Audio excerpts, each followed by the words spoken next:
Hello, good morning guys from Kori.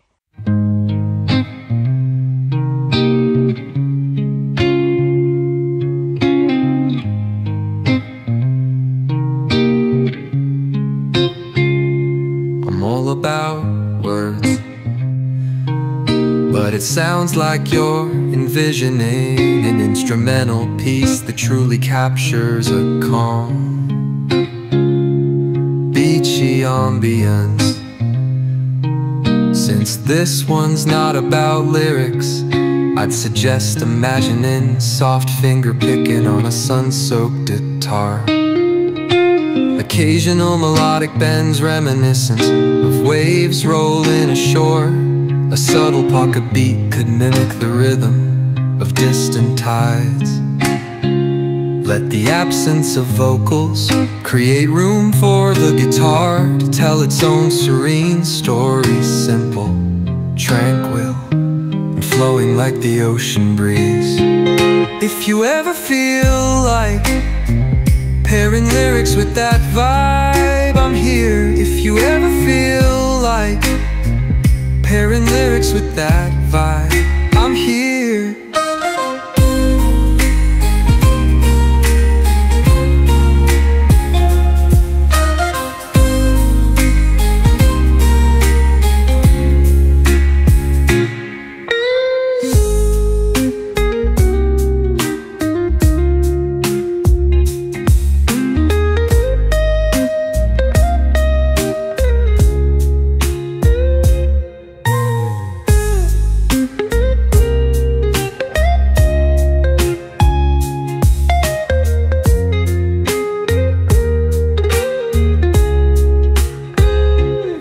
Ever feel like pairing lyrics with that vibe, I'm here.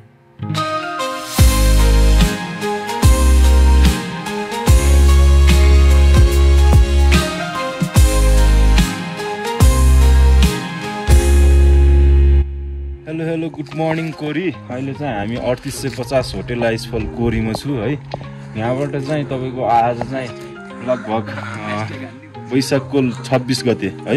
26 गते अति राम्रो view खोलेको छ। भाइहरू नि आउनुभयो आज बिहानभरि हाम्रो गफ नि भयो। यहाँ चाहिँ कोरीबाट देखिने हिमालहरू चाहिँ यहाँ राइट साइडबाट सुरु गर्ने बेला चाहिँ यो चाहिँ कोरी पिक है। अनि त्यसपछि यो ठ्याक्क माथिको बादलको यो चाहिँ लमजुङ हिमाल।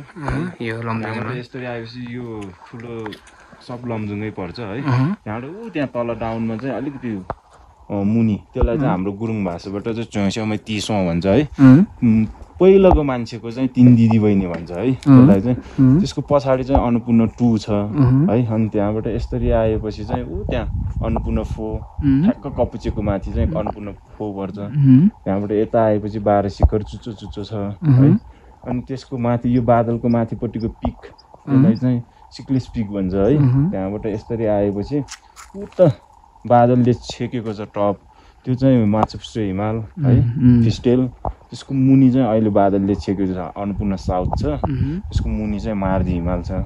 अनि हाम्रो ब्रेकफास्ट चाहिँ आइसकेको छ है। हाम्रो साथीभाइहरूले ब्रेकफास्ट लिँदै हुनुहुन्छ। पछाडि ब्याकग्राउन्डको त भ्यू हजुरहरूले देखिरहनु भएको छ यहाँ है। हाम्रो खाजा चाहिँ टक्क आज यो कोदोको रोटी, अन्डा तरकारी, यो green tea, organic green tea है। सो दामी छ। यो भ्यूमा यसरी बसेर खान पाउनु नै हामी चाहिँ एकदम भाग्यमानी हो। त्यो चाहिँ म चाहिँ त्यो मान्छु है। यो भ्यूमा नै यसरी बसेर यो भ्यूमा टक्क यसरी चाहिँ खाजा खानु पाउने चाहिँ we are so damn lucky. तपाईहरुले देखिरहनु भयो अन्डा चाहिँ कोरीमा मात्र पाइन्छ स्पेशल अन्डा है यो चाहिँ कोरीको। Okay guys, enjoy your breakfast guys. Okay brother. लाग्यो साथीहरु हामी कोरीबाट है। कोरीको एक दिन बसाएपछि हामी फेरि पूर्ण सिक्लेसतर्फ फर्किँदै छौँ र यहाँको मनमोहक दृश्य हेरेर हामी चाहिँ एकदमै मेमोरिजहरु लिएर हामी जाँदै छौँ डाउनहिल। अब चाहिँ एकदम डाउनहिल छ। समग्र आज हामी 3-4 बजे सिक्लेस पुग्यौं भने चाहिँ सिक्लेसबाट चाहिँ पोखरा जाने भन्ने हाम्रो प्लान छ है। एकदमै राम्रो बसाइ भयो हाम्रो कोरीको बसाइ एकदमै राम्रो भयो र त्यही साथीहरू आशा छ हजुरहरूलाई भिडियो हेरेर रमाइलो लाग्यो है यो ठाउँमा चाहिँ म्याक्सिमम पर्पल कलरको गुराँसहरू देखिँदो रहेछ कि है अझै पनि छ थोरै यहाँ गुराँसको जङ्गलै रहेछ होइन अब लगभग सिजन जाने बेला भएर पनि होला एकदम कम पातलो छ धेरै त छैन पर्पल कलरको देखिने पर्पल कलर सेतो कलर र अर्को पिङ्क कलरको देखियो हामीले जो यहाँ चाहिँ लाली गुराँस चाहिँ धेरै थरीको लाली गुराँस हुन्छ भन्छन् है त्योमध्ये चाहिँ हामीले 3 थरीको देखियो पर्पल सेतो र पिङ्क ल साथीहरू हाम्रो खानपिन कार्यक्रम पनि समाप्त भइसकेको छ तासा खर्कमा अब चाहिँ हामी फेरि लाग्यो थप तलतिर सिक्लेसतिर तलबाट फेरि माथि उक्लिनु पर्छ त्यही भएर अब हामीलाई कति 4 घन्टा जति लाग्छ होला एस्टिमेट यहाँबाट हामीलाई चाहिँ सिक्लेस पुग्नलाई so let's get going Manish दाइ अल गुड पक्का हो नि भिडियोमा मात्र होइन नि अब राम्रो भने हामीलाई फेरि पनि पानीले स्वागत गर्न लागेछ है साथीभाइहरूले यहाँ रेनकोट लगाउँदै हुनुहुन्छ पानी परिरहेको यार पानी एकछिन नपर्दिएको के हुन्थ्यो यार पानी मर्थ्यो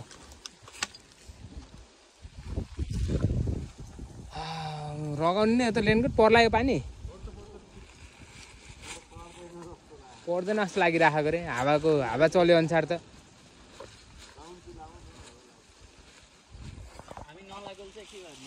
रेनकोट लगाऊ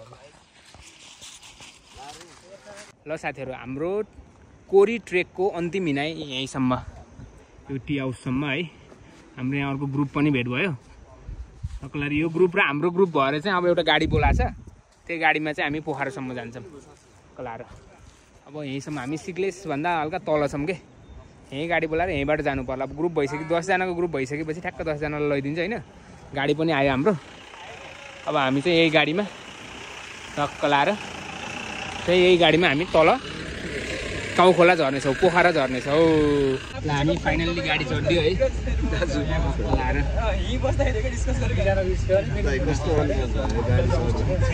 कस्तो फिल भइरहेको ओह्रालो बाटो त्यस्तो गाह्रो बाटो हिँडेर आउँदाखेरि भगवान्को कृपाले अहिलेसम्म हामीलाई केही पनि छैन यत्रो यात्रामा त्यही नै हामीलाई राम्रो कुरा अब हामी आफ्नो गन्तव्यतिर पोखरातिर हामी प्रस्थान गरिरहेका छौँ जस राम्रै भइरहेको छ यात्रा ट्रेक पनि राम्रो रमाइलो भयो होला ब्रदर होइन एकदम ल है ल अनि हाम्रो सौरभ ब्रो एकदम है पक्कै पनि पोखरामै भेटौँला अब के हुन्छ अनि सब कुरा अब पोखरामै गरौँला